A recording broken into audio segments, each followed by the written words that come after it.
안녕하세요, 푸우형입니다. 자, 얼마 전에 제가 커뮤니티에 이런 글을 올렸었죠. 1일 2양치 30일 동안 해보기. 강아지 수명은 치아 건강으로도 결정된다고 할 만큼 중요한 부분이기도 하고, 지금까지 사실 조금 소홀했기 때문에 최대한 좋아졌으면 하는 마음으로 시작하게 되었습니다. 그래서 오늘 30일 동안 양치를 했을 때 어떻게 변화했는지 결과를 알려드리려고 합니다. 그 전에 하루 2번 양치해주는 게 목표였는데 잠자기 전에 하루 1번 해주는 것밖에 하지 못했습니다. 그래도 30일 동안 빠짐없이 양치를 해줬기 때문에 조금 이해해 주시면서 봐주시면 감사하겠습니다. 자, 그러면 결과를 공개해 드릴게요.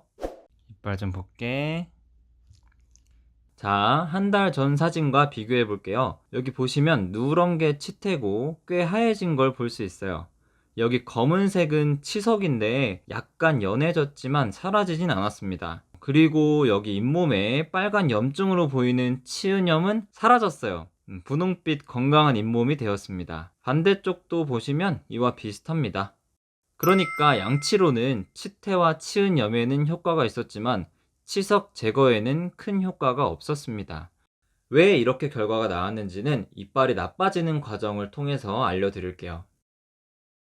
먼저 강아지가 음식물을 섭취하면 사료가루나 간식 찌꺼기들이 이빨에 남아 있습니다. 주로 물이나 혀가 잘 닿지 않는 치아 바깥쪽 뿌리 부분에 많이 남아 있어요. 그리고 이게 세균과 결합하면 24시간 이내 누렇게 치태로 변합니다. 자, 여기에서 우리는 양치질을 해준다면 이 치태를 없앨 수가 있습니다. 하지만 이 상태로 방치하게 되면 치태가 점점 딱딱하게 돼서 치석이 되는 거죠. 자, 여기서부터는 양치질로 없앨 수가 없어요. 물리적인 힘을 가해서 딱딱한 치석을 떼어내야만 하는데 스케일링이나 치석검으로밖에 되지 않습니다. 솔직히 말해서 치석검은 확률이 굉장히 희박하기 때문에 대부분의 수의사분들이 스케일링을 권장하는 이유이기도 해요. 여기서 치석을 방치하게 되면 잇몸까지 빨갛게 부어오르는 치은염이 됩니다. 여기까지는 다행히 아이가 고통을 느끼지 않아서 사실 신경 쓰지 않으면 보호자분이 모르고 지나칠 수가 있습니다. 하지만 이 치은염을 방치하게 되면 치주염으로 변하게 되는데 여기서부터는 많은 문제가 생깁니다. 아이가 고통을 느끼기 시작하는 단계이기 때문에 점점 밥도 잘 먹지 않고 건드리기만 해도 아프기 때문에 양치질을 시작하기에도 어렵습니다. 그리고 치료를 하는 과정에서 이빨을 뽑아야만 할 수도 있습니다. 이렇게 되면 정말 큰 문제가 음식 섭취에 어려움을 느끼면서 건강 악화로 이어질 수가 있습니다. 그래서 강아지 치아 건강이 강아지 수명과 가장 밀접한 연관이 있다는 거예요. 그러니까 강아지 양치는 최대한 빠르게 시작하는 게 좋겠죠?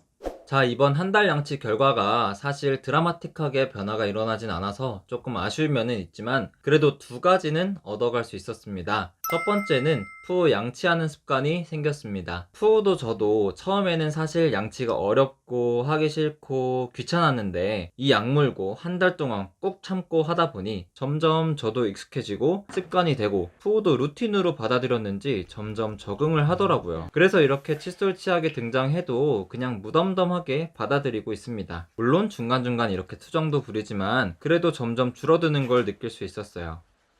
강아지 양치 방법은 제가 저번에 올려드린 1분 컷 3단계 영상을 보시면 누구나 쉽게 따라 하실 수 있습니다. 절대 어렵지 않고 오히려 귀여운 모습을 볼 수 있을 거예요. 푸 양치할까? 그리고 2번째는 푸우 치아 관리의 방향성이 정해졌습니다. 양치만으로는 치석 제거가 되지 않는다는 걸 알게 되었고 조만간 스케일링을 해주려고 해요. 사실 스케일링이 마취도 해야 하고 좀 겁도 나고 푸우한테 미안하기도 해서 안 해주려고 했지만 현재 최선의 선택은 스케일링이니까 더 악화되기 전에 최대한 빠르게 해주는 게 좋다고 생각돼서 스케일링을 해주려고 합니다. 스케일링에 대한 자세한 내용은 조만간 커뮤니티나 영상을 통해서 또 업데이트 해드리도록 하겠습니다. 자, 오늘 영상은 여기까지입니다. 시청해주셔서 감사드리고 영상이 유익하셨다면 구독과 좋아요 부탁드리고 궁금하신 점이 있다면 댓글 남겨주세요. 저는 다음에 또 슬기로운 영상으로 찾아오도록 하겠습니다. 안녕.